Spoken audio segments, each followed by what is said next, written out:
উচ্ছেদের সবশেষ খবর জানবো এই মুহূর্তে রাজধানীর মোহাম্মদপুরে আছেন সহকর্মী ধ্রুব ব্যানার্জি। সরাসরি যাচ্ছি তার কাছে।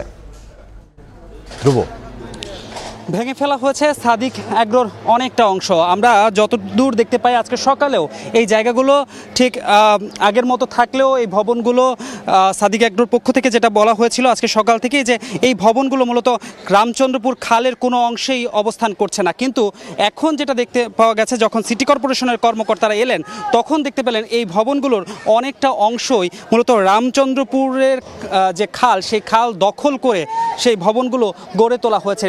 এরপরই সিটি কর্পোরেশন কিন্তু এখানকার যে উচ্ছেদ অভিযান, সেই উচ্ছেদ অভিযান শুরু করে।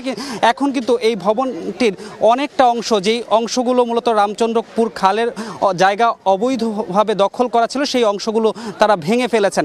পাশাপাশি আরেকটা ব্যাপার যদি আমি জানিয়ে রাখি, আমরা সকালে এসেই যেটা দেখতে পেয়েছি যে এখানে যারা অবৈধ দখলদার ছিলেন সবাই কিন্তু সকাল থেকেই এই জায়গাগুলো ত্যাগ করতে শুরু করেন এবং গতকালকে যেহেতু নোটিশ ছিল, তাদের মধ্যে একটা ভয় ছিল যে সিটি কর্পোরেশন এসে তাদেরকে উচ্ছেদ করে দিবে। সুতরাং সকাল থেকেই তারা তাদের যে জায়গা, সেই জায়গাগুলো ছেড়ে দিতে শুরু করে। কিন্তু সকাল থেকে যারা এই সাদিক অ্যাগ্রোর যারা ছিলেন তারা কিন্তু বলছিলেন তারা এই জায়গাটা দখল করেননি। সুতরাং তারা এখানে আছেন, তাদের যে ব্যক্তি মালিকানাধীন একটি সম্পত্তির মধ্যেই তারা আছেন।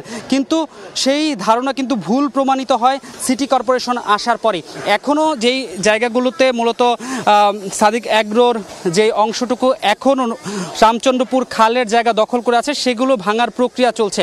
অনেকটা শেষ হয়ে গিয়েছে। এখন মূলত সামনে আর কয়েকটি ভবন রয়েছে, ছোটোখাটো ভবন রয়েছে, সেই ভবনগুলো ভাঙার প্রক্রিয়া চলছে। যেহেতু দুপুর হয়ে গিয়েছে, এখন কিছুটা সময়ের জন্য যে উচ্ছেদ অভিযান সেটা আপাতত বন্ধ রাখা হয়েছে। কিন্তু কিছুক্ষণ পরেই বেলা 2:30টার দিকে আমরা জানতে পেরেছি, 2:30টার দিকে সিটি কর্পোরেশন আবারও তাদের যে উচ্ছেদ অভিযান সেটা আবারও শুরু করবেন।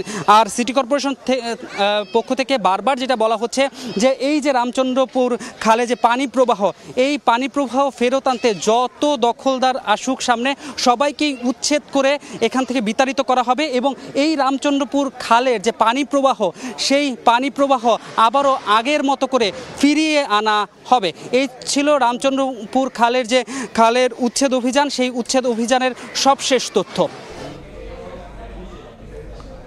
ধ্রুব ব্যানার্জি, রাজধানী মোহাম্মদপুর থেকে।